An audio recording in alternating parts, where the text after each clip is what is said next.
अस्सलाम वालेकुम एवरीवन। बात करते हैं यहाँ पर ओवरऑल मार्केट को लेकर के ओवरऑल मार्केट की क्या अपडेट है। सो गाइस, मार्केट तो मुसलसल डंप करती हुई नजर आ रही है। अब इसके पीछे मेजर रीजन क्या है, क्यों मार्केट के ऊपर इतना ज्यादा सेलिंग प्रेशर हमें देखने को मिल रहा है, इसके ऊपर हम काफी डिटेल में बात करेंगे।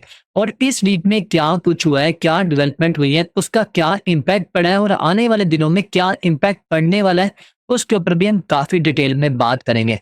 तो सबसे पहले बात करते हैं कि मार्केट के ऊपर इतना सेलिंग प्रेशर हमें क्यों देखने को मिल रहा है। आपको याद होगा, आज से कुछ दिन पहले की बात है, एक वेल ने काफी बिटकॉइन जो है वो सेल आउट किए थे। ऑलमोस्ट, अगर मैं गलत नहीं हूं तो तकरीबन पिछले हफ्ते में इसी वेल ने 24,000 बीटीसी सेल किए थे। और बीटीसी $1,21,000 से आ जाता है $1,14,000 से $1,12,000 के जोन में। और अब सुनने को यही मिला है, जो डाटा भी मेरे पास आया है, कि उसी वेल ने अपने किसी वॉलेट से 10,000 बीटीसी ट्रांसफर भी किए हैं। और उसी में से कुछ जो बीटीसी है वो उसने एक्सचेंज के ऊपर ट्रांसफर किए हैं सेल आउट करने के लिए। जारी बात है, हम जब भी जितने भी यहाँ पर वेंचर कैपिटल्स हैं, जब वो अपने वॉलेट में अपने कुछ भी फंड रखते हैं, तो जब उनको सेल आउट करना होता है, या तो वो किसी डिसेंट्रलाइज प्लेटफॉर्म का यूज करते हैं जहां पर उनको लिक्विडिटी देखने को मिल रही हो, और या तो फिर वो कॉइनबेस एक्सचेंज का यूज करते हैं जहां पर वो ट्रांसफर करके उसको सेल आउट कर सके। तो कल हमने देखा कि ये हमें ट्रांजैक्शन देखने को मिली, जिसकी वजह से बीटीसी के ऊपर मजीद प्रेशर देखने को मिला। सिर्फ यही रीजन नहीं है, आपको पता ही है, लास्ट वीक में हमें काफी ज्यादा न्यूज़ेस भी देखने को मिली। जैसा कि आपको पता है कि हमारे पास 25 अगस्त वाले दिन न्यू होम सेल की जो है वो डाटा आना था, और वो भी मार्केट के अगेंस्ट आया। और इसके अलावा 28 अगस्त को जो प्रीलियम जीडीपी का डाटा आना था, वो भी मार्केट के अगेंस्ट आया। अनएम्प्लॉयमेंट क्लेम था, वो भी मार्केट के अगेंस्ट आया। ओवरऑल जितनी भी न्यूज़ेस आई हैं, वो सारी की सारी मार्केट के अगेंस्ट आई हैं, जिसकी वजह से मार्केट के ऊपर हमें अच्छा खासा सेलिंग प्रेशर देखने को मिला है। और इसके अलावा कुछ भी नहीं है जिसकी वजह से मार्केट नीचे की तरफ जाए। और बहुत सारे लोगों ने अपनी लॉन्ग की पोजीशंस ओपन की हुई थी, तो मार्केट ने क्या, उनको अच्छा खासा लिक्विडेट किया है। अब मार्केट नेक्स्ट किस तरफ मूव करने वाली है, उसको हम थोड़ा सा देख लेते हैं। अभी के टाइम में अगर आप देखो तो कुछ आर्ट्स को हमें अच्छे परफॉर्म करते हुए नजर आ रहे हैं, और कुछ आर्ट्स को ऐसे हैं जो दोबारा से अच्छी रिकवरी भी करते हुए नजर आ रहे हैं। तो आई होप सो आपको आर्ट्स को जो है जल्दी ही आपको रिकवर करते हुए नजर आएंगे। हालांकि अगर आप देखो ना बीटीसी को, तो बीटीसी ज्यादा डंप हुआ है, आर्ट्स को उतने डंप नहीं हुए। ये पिछले 2 हफ्ते की मैं बात करूं, आर्ट्स ने थोड़ी करेक्शन की है, ज्यादा बीटीसी ने करेक्शन की है। तो अगर आप मार्केट के सेंटिमेंट्स की बात करते हो, तो इस टाइम फियर एंड ग्रीड का जो इंडेक्स का चार्ट है, वो भी 39 के ऊपर आ चुका और फियर जोन में है। जो पिछले 7-8 दिन से हमें न्यूट्रल में देखने को मिला था, वो आज फियर में आ चुका है, क्योंकि बीटीसी ने कल $1,07,000 को टच किया, जिसकी वजह से मार्केट में एक फियर वाला और एक पैनिक वाला माहौल बन चुका हुआ है।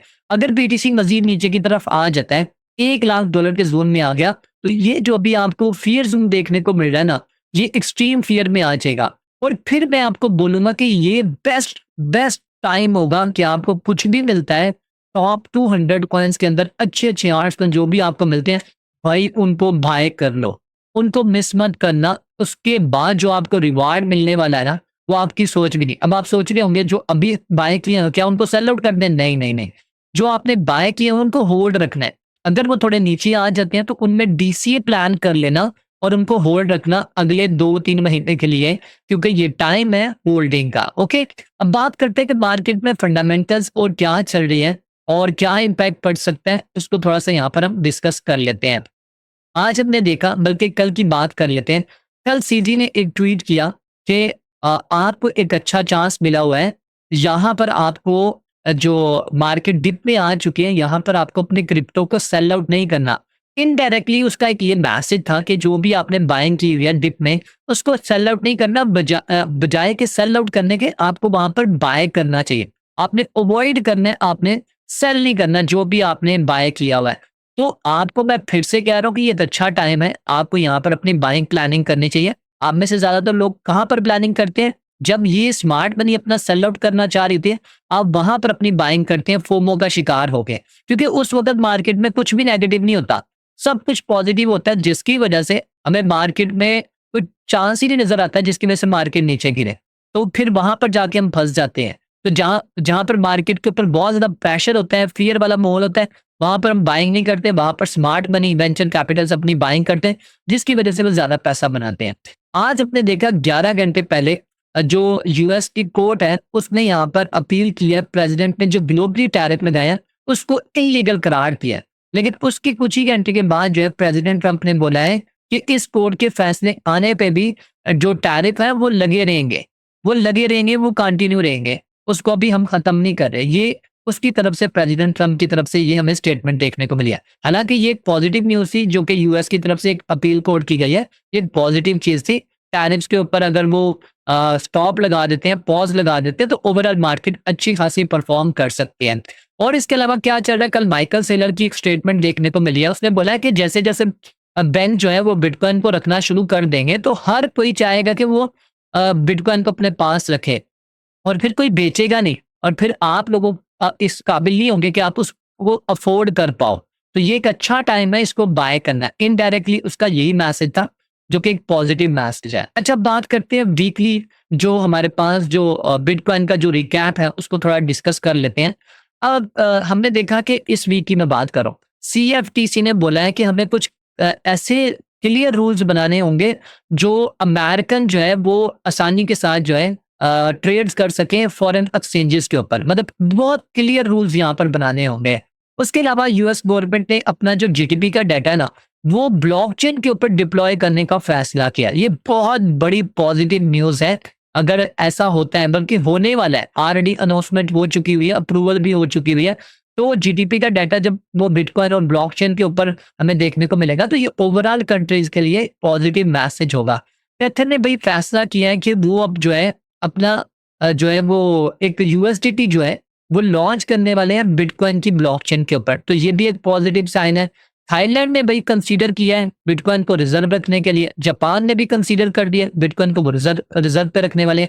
और गोल्डमैन सैक्स जो कि एक बैंक है, उसने 470 मिलियन डॉलर बिटकॉइन जो है वो उसका एक एक्सपोजर जो है वो शेयर किया। तो ये भी एक पॉजिटिव चीज है। ये इस वीक में डेवलपमेंट हुई है जिसका अभी आपको इतना असर नहीं देखने को मिल रहा, लेकिन आने वाले दिनों में आपको अच्छा खासा असर देखने को मिलेगा। अब बात करते हैं मार्केट टेक्निकली तौर के ऊपर हमें किस तरह मूव करते हुए नजर आ रही है। बीटीसी की बात करें तो बीटीसी इस टाइम ट्रेड हो रहा है $1,08,600 के ऊपर। और जैसा कि मैंने आपके साथ 1 घंटे की चार्ट के ऊपर मैंने 2 दिन पहले आपको बताया था कि बीटीसी जो यहाँ पर कंसोलिडेशन कर रहा है और यहाँ पर लो हाई बनाता हुआ जा रहा है, अगर इसने इस ट्रेंड लाइन को ब्रेक किया तो मैं यहाँ पर एक्सपेक्ट करता हूँ कि बीटीसी नीचे गिर सकता है और पहले यहाँ से इसको एक बाउंस बैक मिल सकता है जो कि कल आपने देखा मिला। और अगर ये लेवल ब्रेक हुआ तो फिर बीटीसी नीचे गिरेगा और ऐसे ही हुआ, बीटीसी मुसलसल नीचे की तरफ चला गया। और कल मैंने टिकटॉक के ऊपर वीडियो भी अपलोड कर दी थी, इसी बारे में बता दिया था कि बीटीसी ने अगर ये लेवल ब्रेक किया तो फिर बीटीसी नीचे की तरफ आएगा। अभी दोबारा से बीटीसी ऊपर की तरफ आहिस्ता आहिस्ता जा रहा है। तो देखो, मैं अब आपके साथ कुछ लेवल शेयर कर रहा हूँ। अगर बीटीसी ने इस लेवल को ब्रेक किया तो फिर बीटीसी को ऊपर की तरफ जा सकता है और यहाँ पर जो फिल वैल्यू गैप बनाया हुआ है ये फिलअप कर सकता है। और ऊपर की तरफ जो लिक्विडिटी है, यहाँ पर आप देखो काफी लिक्विडिटी है जो कि बीटीसी यहाँ पर ले सकता है। ये वाली सारी लिक्विडिटी ले सकता है अगर इस लेवल को ब्रेक करने में कामयाब होता है तो। और फिर उसको इस लेवल को ब्रेक करना होगा, फिर उसके बाद इस लेवल को ब्रेक करना होगा, फिर वो ऊपर जाएगा। मतलब जैसे जैसे बीटीसी नीचे आएगा रुकावटें बढ़ती जाएंगी, फिर उसके लिए मुश्किल होता जाएगा ऊपर जाना।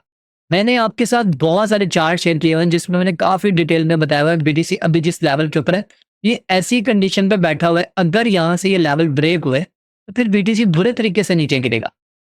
जैसे कि मैंने आपको बताया $1,00,000 तक बीटीसी आ सकता है। अब ये वाला लेवल देखो, ये लेवल इंपॉर्टेंट है। अगर बीटीसी ने इसके नीचे क्लोजिंग दे दी तो फिर कंफर्म है आप मेंटली तौर पे तैयार हो जो कि $1,00,000 पे आ सकता है। मंथ ऑफ सितंबर में ही $1,00,000 पे आपको बीटीसी देखने को मिलेगा। अगर इसने प्रीवियस जो वीक की कैंडल है उसके लो से ऊपर क्लोजिंग दे दी एज लाइक $1,11,000 $12,000 पे, तब भी पॉजिटिव है। लेकिन यहाँ पर एक और प्रॉब्लम भी क्रिएट होती है। अब अभी तक जो है ना बीटीसी ने अपने प्रीवियस सीएमई गैप को फिलअप नहीं किया, आपको पता ही है, जो कि $1,16,000 के जोन में इसने बनाया हुआ है, वो अभी तक फिलअप नहीं हुआ। अब बीटीसी अगर यहाँ से अपसाइड की तरफ चला जाता है तो एक और सीएमई गैप बन जाएगा जो कि मैं आपको दिखाना चाहता हूँ। पहले उसकी बात कर लेते हैं। यहाँ पर आप देखो, यहाँ पर अभी तक इसने इस सीएमई गैप को फिलअप नहीं किया। अब बीटीसी ट्रेड हो रहा है, अगर आप यहाँ पर रिटेल मार्केट पे देखो तो $1,08,500 के ऊपर। और यहाँ पर इसने जो स्टॉप हुई है, CME जो मार्केट है, वो $1,08,200 पे हुई है, मतलब $300 का गैप आ चुका है। अभी तक ये वाला CME गैप फिलअप नहीं हुआ। अगर BTC नीचे आ जाता है, BTC नीचे आ जाता है, एग्जाम्पल ले लो, आज और कल में BTC अगर नीचे आ गया, यहाँ से नीचे आ जाता है, एज लाइक यहाँ पर आ गया $1,04,000, तो फिर से यहाँ पर एक CME गैप देखने को मिलेगा इस लेवल के ऊपर। अब यहाँ पर समझने वाली चीज़ ये है कि मैंने प्रीवियस डाटा उठा के देखा था कि एक जगह के ऊपर 2 CME गैप बने हुए थे, तो BTC ने सिर्फ एक CME गैप को फिलअप किया और दूसरा नहीं कर पाया। तो क्या इस बार भी ऐसा होगा? अगर BTC नीचे आ गया $1,05,000 के जोन में, तो यहाँ पर भी एक CME गैप देखने को मिलेगा। नो डाउट फिर BTC इस CME गैप को फिलअप करने तो आ सकता है, या ऊपर वाला फिर फिलअप करने जाएगा कि नहीं करेगा। और दूसरा ये, अगर BTC यहाँ से पंप कर जाता है, एग्जाम्पल ले लो, आज ये पंप कर गया, चला गया $1,12,000 पे, तो भाई फिर नीचे भी एक CME गैप बन जाएगा। अब किसको फिलअप करेगा? ऊपर वाले को करेगा या नीचे वाले को करेगा? मतलब दो CME गैप बन जाएंगे और फिर कंफ्यूजन पैदा होगी कि यार किस तरफ जा सकता है BTC। जिस तरफ ज्यादा लिक्विडिटी होगी, BTC उस तरफ मूव करेगा। तो देखते हैं, मैं तो यही चाहता हूँ कि BTC अभी इसी रेंज में रहे, कल तक इसी रेंज में रहे। अब परसों जो है, जैसे ही CME की मार्केट ओपन होती है, BTC यहाँ से अपसाइड की तरफ मूव करे ताकि वो ऊपर वाला CME गैप फिलअप हो। फिल वक्त तो हमें इन चीज़ों के ऊपर नज़र रखनी है। बाकी आप सबके साथ ही हूँ मैं, और मैं ऑलरेडी आप लोगों को अपडेट दे भी रहा। बाकी मैंने आपके साथ ये वाला चार्ट शेयर किया था, इसके ऊपर भी आपकी नज़र होनी चाहिए।